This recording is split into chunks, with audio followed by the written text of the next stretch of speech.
ዶናልድ ትራምፕ የኢራን ሰዓት እየተሟጠጠ ነው ሲሉ አስጠነቀቁ። ኢራኖች በቀሪዎቹ ሰዓታት ውስጥ የማይሰሙ ከሆነ መጥፊያቸው እንደሆነ ይወቁ ሲሉም ትራምፕ ዝተዋል። ፕሬዚዳንት ዶናልድ ትራምፕ ከእስራኤሉ ጠቅላይ ሚኒስትር ቤንያሚን ኔታንያሁ ጋር በቀጣይ ጦርነት ዙሪያ መምከራቸውም ታውቋል። አሜሪካና እስራኤል በዚህ ሳምንት ዳግም ጦርነቱ እንደሚጀምሩት እየተነገረ ይገኛል። ኢራን በበኩሏ የተባበሩት አረብ ኤሚሬቶች የኒውክሌር ጣቢያ መምታቷ ተሰምቷል።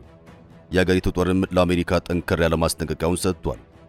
ይህ ብቻ ሳይሆን በዓለም የኢንተርኔት ገመድ ላይም ኢራን አደጋ ደቅናለች። ዲፕሎማሲያዊ ጥረቶች ቢቀጥሉም ጦርነቱ የመቀስቀስ ዕድሉ ሰፊ ነው እየተባለ ይገኛል። በሌላ በኩል የየመን ሁቲዎች ሐማስን እያጠናከሩ ስለመሆናቸው ተሰምቷል።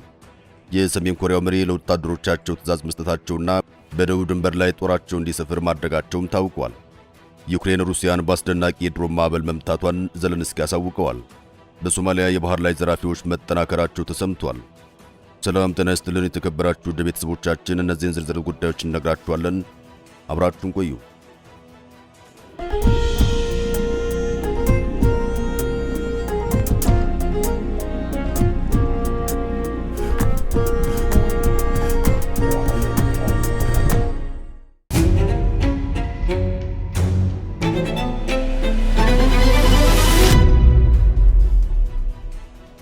የትራምፕ ጠንካራ ማስጠንቀቂያ። የአሜሪካው ፕሬዝዳንት ዶናልድ ትራምፕ ከኢራን ጋር ጦርነቱን ለማቆም የሚደረገው የሰላም ድርድር መስተጓጎሉን ተከትሎ ለቴህራን ጊዜ እያለቀባቸው ነው የሚል ከባድ ማስጠንቀቂያን አስተላልፈዋል። ፕሬዝዳንቱ ትሩዝ ሶሻል በተሰኘው ማህበራዊ ትስስር ገጻቸው ላይ በፍጥነት ቢንቀሳቀሱ ይሻላቸዋል፣ አለበለዚያ ከእነሱ የሚተርፍ ምንም ነገር አይኖርም፣ አሁን ወሳኙ ነገር ጊዜ ነው ሲሉ ጽፈዋል። ይህ የትራምፕ ማስጠንቀቂያ የተሰማው እሁድ ዕለት ከእስራኤሉ ጠቅላይ ሚኒስትር ቤንያሚን ኔታንያሁ ጋር በስልክ ሊነጋገሩ በተቀጣጠሩበት ወቅት ነው። በሌላ በኩል የኢራን መገናኛ ብዙሃን አሜሪካ ጦርነቱን ለማስቆም ቴህራን ላቀረበችው የቅርብ ጊዜ የድርድር ሐሳብ ምንም አይነት ተጨባጭ ማግባቢያ አላቀረበችም ሲሉ ዘግበዋል።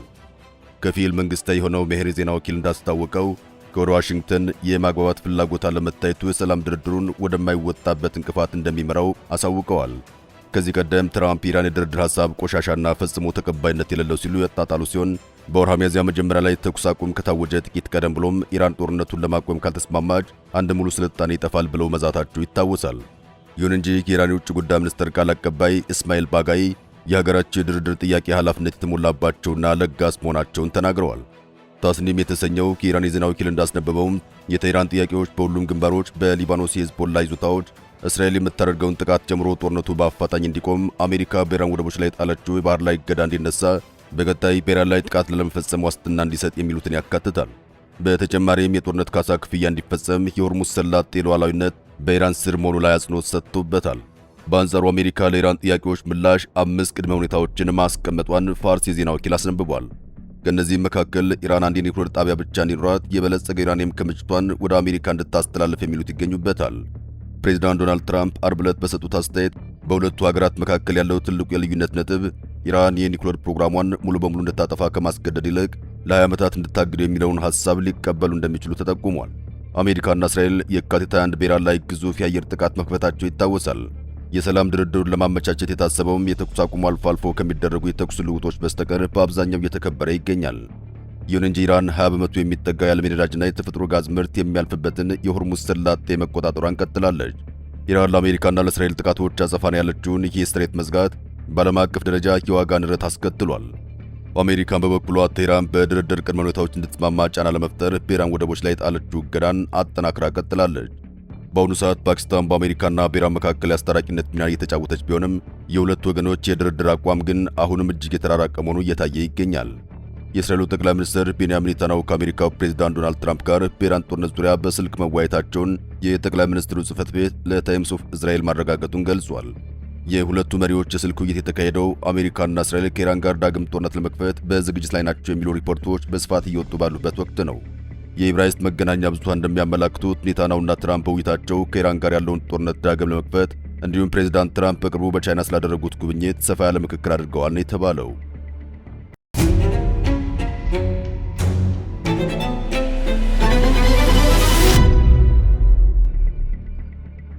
የኢራን ዛቻ። ከወርሃ ሚያዝያ መጀመሪያ አንስቶ የተኩስ አቁም የነበረ ቢሆንም በኢራን የኒውክሌር ፕሮግራምና ተያያዥ ጉዳዮች ዙሪያ አሜሪካና ኢራን ሲያደርጉት የነበረው ድርድር ሙሉ በሙሉ በሚባል ደረጃ ተቋርጧል። የኢራን ጦር ቃል አቀባይ አቡልፋዘል ሻካርቺ ትራምፕ ሀገራቸው ላይ ዳግም ጥቃት እንዳይከፍቱ አስጠንቅቀዋል። አሜሪካ ይህን ተግባር የምታደርግ ከሆነ ታይቶ በማይታወቅ አውዳሚ አስገራሚና አሳዛኝ አጸፋዊ ምላሽ እንደሚሰጡ ዝተዋል። በተመሳሳይ የኢራን ፓርላማ ምክትል አፈ ጉባኤ ሐሚድ ሬዛ ሐጂባባይ አሜሪካም ሆነች የተቀረው ዓለም ከቀጠናው ነዳጅ እንዳያገኝ ለረጅም ጊዜ እንደሚያግዱ ዛቻ አዘል ማስጠንቀቂያን አሰምተዋል። ለድርድሩ መቆረጥ ዋነኛው ምክንያት የሁለቱ ሀገራት ፍላጎት በእጅጉ መራራቅ እንደሆነ ይነገራል። ዶናልድ ትራምፕ ኢራን ትክክለኛ ዋስትና ከሰጠች ዩራኒየም የማበልጸግ ስራዋን ለ20 ዓመታት እንድታቆም ሐሳብ ያቀረቡ ቢሆንም የኢራን መገናኛ ብዙሃን ግን አሜሪካ ምንም አይነት ተጨባጭ ማጓቢያ አላቀረበችም ሲሉ ወቅሰዋል። ዋሽንግተን ባቀረበችው ጥያቄ ላይ ኢራን አንድ ኒውክሌር ጣቢያ ብቻ እንዲኖራት፣ የበለጸገ ዩራኒየም ክምችቷን አሳልፋ እንድትሰጥ፣ የታገደባትን ገንዘብ እንድታንቀሳቅስና የጦርነት ካሳ እንድትከፍል አሳውቃለች። ቴህራን በበኩሏ በሁሉም ግንባሮች የሊባኖሱን ሂዝቦላ ጨምሮ ጦርነት እንዲያበቃ፣ የአሜሪካ የባህር ላይ እገዳ እንዲነሳና የታገደው ሀብቷ እንዲለቀቅላት የሆርሙዝ ሰላጤ መቆጣጠሯ እንድትቀጥል አጥብቃ ጠይቃለች። ይህ የፖለቲካ ውጥረትና ዛቻ በተጣጣፈበት በዚህ ወቅት በአቡዳቢ የሚገኘው የባራካ የኒውክሌር ኃይል ማመንጫ ውስጣዊ ክፍል በሚገኝ ኤሌክትሪክ ጄኔሬተር ላይ የድሮን ጥቃት ደርሶ ቃጠሎ መነሳቱን የጦርነቱን አድማስ ሊያሰፋው እንደሚችል ተሰግቷል። ምንም እንኳን የኤሚሬትስ ባለሥልጣናትና የተመድ ኒውክሌር ኤጀንሲ በጥቃቱ የሰው ሕይወት አለማለፉንና የጨረር መፍሰስ አደጋ ለመከሰቱን ቢያረጋግጡም የኤጀንሲው ኃላፊ ራፋኤል ግሮሲ ግን የኒውክሌር ደህንነትን አደጋ ላይ የሚጥል ወታደራዊ ጥቃት ፈጽሞ ተቀባይነት የሌለው ነው ሲሉ አውግዘውታል። የድሮን መነሻው በግልጽ ባይነገርም የተባበሩት አረብ ኤሚሬቶች ከዚህ ቀደም ለሚደርሱባት ጥቃቶች ኢራንን ስትከስ ቆይታለች። ከዚህ ቀደም ኤሚሬትስና ሳውዲ አረቢያ አሜሪካና እስራኤልን በመቀላቀል በኢራን ላይ ወታደራዊ ጥቃት አድርሰዋል የሚሉ ዘገባዎች መውጣታቸው የሚታወስ ሲሆን የቀጠና ሁኔታ ዳግም ወደ ለየለት ጦርነት እያመራ መሆኑን የፖለቲካ ተንታኞች እያሳሰቡ ይገኛል። ዩናይትድ አረብ ኤሚሬትስ ከተተኮሰባት 3 ድሮኖች ሁለቱን ማክሸፏን አስታውቃለች። የአቡዳቢ መከላከያ ሚኒስቴር ባወጣው መግለጫ በዛሬው ዕለት በአገሪቱ ምዕራባዊ ክፍል በኩል 3 ሰው አልባ አውሮፕላኖች ዘልቀው መግባታቸውን አስታውቋል። ከነዚህ መካከል ሁለቱን በተሳካ ሁኔታ ማክሸፍ መቻሉን ገልጾ ሶስተኛው ግን በአልዳፍራ ግዛት በሚገኘው ባራካ ኒውክሌር ጣቢያ ማግቢያ ላይ የኤሌክትሪክ ጄኔሬተር ላይ መውደቁን አስታውቋል። ሚኒስትሩ ጨምሮም እነዚህ ድሮኖች ከየት እንደተተኮሱ ለማወቅ ምርመራ እያደረገ መሆኑን ጠቅሶ ምርመራው ሲጠናቀቅ ይፋ እንደሚያደርግ ገልጿል። የኢራን መከላከያ ሚኒስቴር ቃል አቀባይ አሜሪካና እስራኤል በኢራን ላይ የከፈቱት ጦርነት የዓለምን የፖለቲካ አስተላለፍና ስርዓት ሙሉ በሙሉ እየቀየረ እንደሆነ ገልጸዋል። የኢራን ከፊል መንግስታዊ የዜና ወኪል የሆነው መሄር የቃል አቀባዩን ሬዛ ታላይኒክ ንግግር ጠቅሶ እንደዘገበው በዚህ ሶስተኛው በተጫነብን ጦርነት የአሜሪካ ዓለም አቀፍ የበላይነት ፈራርሷል። የኢራን ህዝብና የጦር ኃይሉ ለማንኛውም አይነት ማስፈራሪያ ወይም ትንኮሳ አስተማማኝና ቆራጥ ምላሽ ለመስጠት ምንጊዜም ዝግጁ ነው ብለዋል። ቃል አቀባዩ አክለውም የአሜሪካ የብቻ ተጽዕኖ ፈጣሪነት በአብቂያ ላይ እየደረሰ ነው ብለዋል። ዓለም የካቲት 1 የተካሄደውን የረመዳን ጦርነት እንዲሁም የኢራን ህዝብ ጀግንነት የተሞላበት ተጋድሎና መከላከያ መሰረት በማድረግ የአሜሪካን የብቻ ገዥነት ወደሚተካው የባለብዙ ስርዓት እየተሸጋገረ ይገኛል ሲሉ አስተያየታቸውን ሰጥተዋል። ይህ በእንዲህ እንዳለ ኢራን በሆርሙዝ ሰላጤ ውስጥ የተቀበሩ የኢንተርኔት ከቤሎች ክፍያ ልትጠይቅ መሆኑን አስታውቃለች። የሆርሙዝ ሰላጤ መዘጋት በዓለማችን የነዳጅ ስርጭት ላይ ትልቅ እንቅፋት የፈጠረ መሆኑ ይታወሳል። ኢራን በዚህ ወሳኝ መንገድ ለማለፍ በሚፈልጉ መርከቦች ላይ አዲስ የክፍያ ስርዓት እንደምታወጣ የገለጸች ሲሆን አሁን ሲኤንኤን እንደዘገበው በሰላጤው ላይ በተቀበሩ የኢንተርኔት ከቤሎች ላይ ፊቷን አዙራለች ብሏል። ለዚህም በተከበሩ ኬብሎች ላይ ክፍያ እንዲሰጣት የሚጠይቅ ምክረ ሐሳብ እያዘጋጀች መሆኑ ተሰምቷል። በምክረ ሐሳቡ የማይስማሙ ድርጅቶች ካሉ ኬብሉ እንደሚቆረጥባቸው የሚገልጽ ማስጠንቀቂያ እየሰጠች መሆኑን የጠቀሰው ዘገባው የኢራን ወታደራዊ ቃል አቀባይ ኢብራሂም ዞልፋጋሪ በኢንተርኔት ኬብሎች ላይ ክፍያ እንጥላለን በማለት ባለፈው ሳምንት በኤክስ ገጻቸው ላይ መጻፋቸውን አውስቷል። በሌላ በኩል ለኢራን አብዮታዊ ዘብ ቅርበት ያላቸው መገናኛ ብዙሃን እንደዘገቡት ይህ እርምጃ የሚመለከታቸው ትላልቆቹ የቴክኖሎጂ ኩባንያዎች ማለትም እንደ ጎግል፣ ማይክሮሶፍት፣ ሜታና አማዞን የመሳሰሉት ናቸው ተብሏል። እየተዘጋጀ ባለው መመሪያ መሰረትም እነዚህ ኩባንያዎች ከመሬት ስር ስለተቀበረው ኬብል ዓመታዊ የፈቃድ ክፍያ እንዲከፍሉ የሚደረግ ሲሆን በተጨማሪም እንደ ጥገና ያሉ ስራዎችን በኢራናውያን ድርጅቶች የማከናወን ግዴታ የሚጣልባቸው ይሆናል ተብሏል። እነዚህ ከምድር በታች የተቀበሩ የፋይበር ኦፕቲክ ገመዶች በአህጉራት መካከል የኢንተርኔት ዳታን የሚያስተላልፉ ሲሆን ከተቆረጡ የሚያስከትሉት ተጽዕኖ ከባድ መሆኑን ባለሙያዎች ይናገራሉ።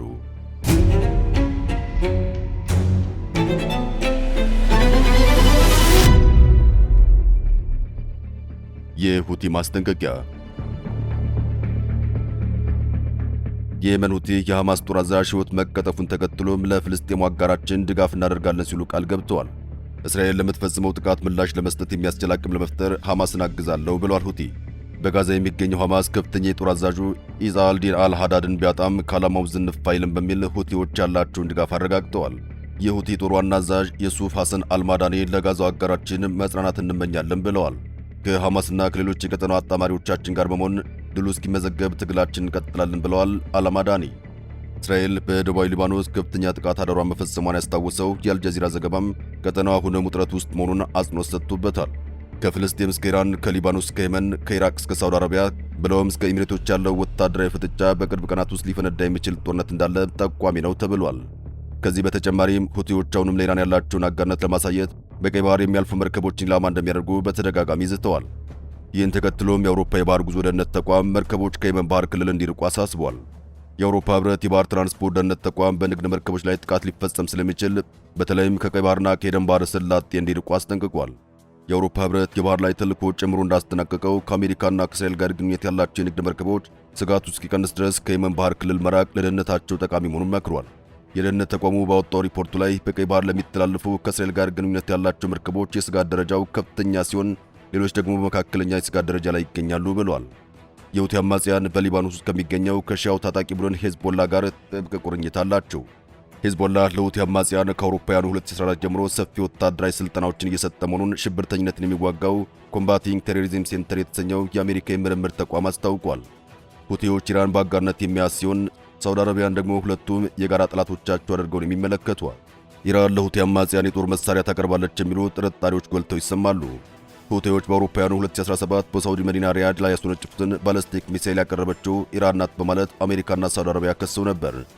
በተጨማሪም በአውሮፓውያኑ 2019 ሁቲዎች የሳውዲ ነዳጅ ማምረቻዎችን ለማጥቃት የተጠቀሙባቸው የክሩዝ ሚሳኤልና ድሮኖችን የሰጠችው ኢራን ናት በሚል ሳውዲ አረቢያ ከሳለች። ሁቲዎች በ10 ሺዎች የሚቆጠሩ የአጫጭር ርቀት ሚሳኤል ወደ ሳውዲ አረቢያ ያስወነጨፉ ሲሆን በተባበሩት አረብ ኤሚሬት ኢላማዎችም ጥቃት ሰንዝረዋል። እነዚህ መሳሪያዎችን ለሁቲ አማጽያን በማቅረብ የተባበሩት መንግስታት በኢራን ላይ የጣለውን የጦር መሳሪያ እገዳ የሚጥስ ቢሆንም ኢራን ግን በጭራሽ ክሱን አትቀበለውም።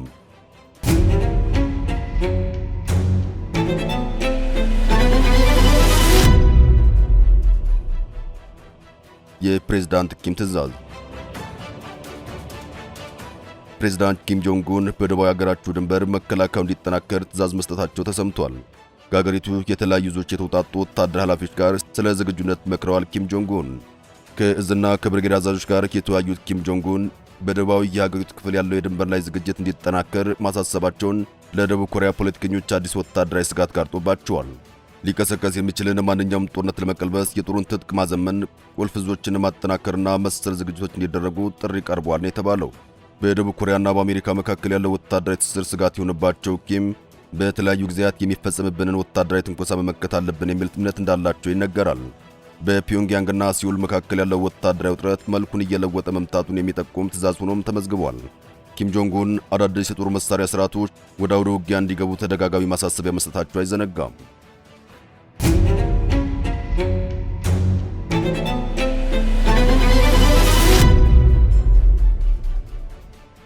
የዩክሬን ጠንካራ ጥቃት። ዩክሬን ከ600 በላይ ድሮኖችን በመጠቀም በሩሲያ ላይ ድብደባ የፈጸመች ሲሆን በዚህም የ5 ሰዎች ሕይወት ሲያልፍ በርካቶች ቆስለዋል ተብሏል። ይህ ጦርነት ከተጀመረ አንስቶ ከዩክሬን በኩል ትልቁ የሚባለው በዚህ ጥቃት የሩሲያ መከላከያ ሚኒስቴር 556 ድሮኖችን መትቶ መጣሉን፣ ሌሎች 30 ያክሉ በአየር ላይ ማክሸፉን ገልጿል። ሚኒስትሩ በመግለጫው በዋና ከተማ ሞስኮ ዙሪያ ጨምሮ 14 ክልሎች ላይ እነዚህ ድሮኖች መላካቸውን ገልጿል። የሞስኮ ግዛት አስተዳዳሪ አንድሬ ቮሎቬቭ በቴሌግራም ገጻቸው ላይ ባሰፈሩት መልእክት አንድ ሴት መኖሪያ ቤቷ በድሮን በመመታቱ የተነሳ ሕይወቱ አልፏል ያሉ ሲሆን ሌላ ግለሰብም በፍርስራሽ ውስጥ ታፍኖ ለሞት መዳረጉን ገልጸዋል። ገዢው ጥቃቱ ከደረሰ ከጥቂት ደቂቃዎች በኋላ በጻፉት መልእክታቸው የሟቾች ቁጥር 4 መድረሱን አስታውቀዋል። በሌላ በኩል የሞስኮ ከተማ ከንቲባ ሰርጂ ሶቪያን ዛሬ ሌሊት ከ80 በላይ ድሮኖች ወደ ከተማው ተልከው መክሸፋቸውን አስታውቀዋል። በስብርባሪዎቹም 12 ሰዎች የመቁሰል አደጋ እንዳጋጠማቸው ተናግረዋል። ጨምረውም በአንድ ነዳጅ ማጣሪያ አጠገብ በሚገኝ የኮንስትራክሽን ቦታ ላይ የወደቀ የድሮን ስብርባሪ በሰራተኞች ላይ ጉዳት ማድረሱን ገልጸው የነዳጅ ማጣሪያው ግን ምንም እንዳልሆነ ተናግረዋል። እንዲሁም 3 መኖሪያ ሕንፃዎች ላይ ጉዳት እንደደረሰም ገልጸዋል። የዩክሬን አዋሳኝ በሆነው ቤልጎሮድ ግዛት በተፈጸመ የድሮን ጥቃት የአንድ ሰው ሕይወት ማለፉን የአካባቢው ባለሥልጣናት ተናግረዋል። ይህ በእንዲህ እንዳለ ዩክሬን በበኩሏ ዛሬ ከሩሲያ 287 ድሮን ተልኮባት 279ን ማክሸፏን አስታውቃለች። የዛሬው ጥቃትን አስመልክቶ ፕሬዝዳንት ዘለንስኪ ባስተላለፉት መልእክታቸው ኢላማቸው ስትራቴጂካዊ ጠቀሜታ ያላቸው ወታደራዊና የኃይል መሠረተ ልማቶች መሆናቸውን ገልጸዋል። ጨምረውም ሩሲያ ለጦርነቱ በገንዘብ ድጋፍ የምታደርግባቸውን ቦታዎች መምታታቸው ፍትሐዊና ተገቢ እርምጃ ነው ብለዋል። ሩሲያ ጦርነቱን በማራዘም በከተሞቻችንና በዜጎቻችን ላይ ለፈጸመችው ጥቃት የሰጠነው መልስ ነው ብለዋል። የረጅም ርቀት ማዕቀባችን አሁንም ሞስኮ ደርሷል። በዚህ ደግሞ ለሩሲያን በግልጽ ጦርነቱ እንዲያቆሙ እየነገርናቸው ነው ብለዋል።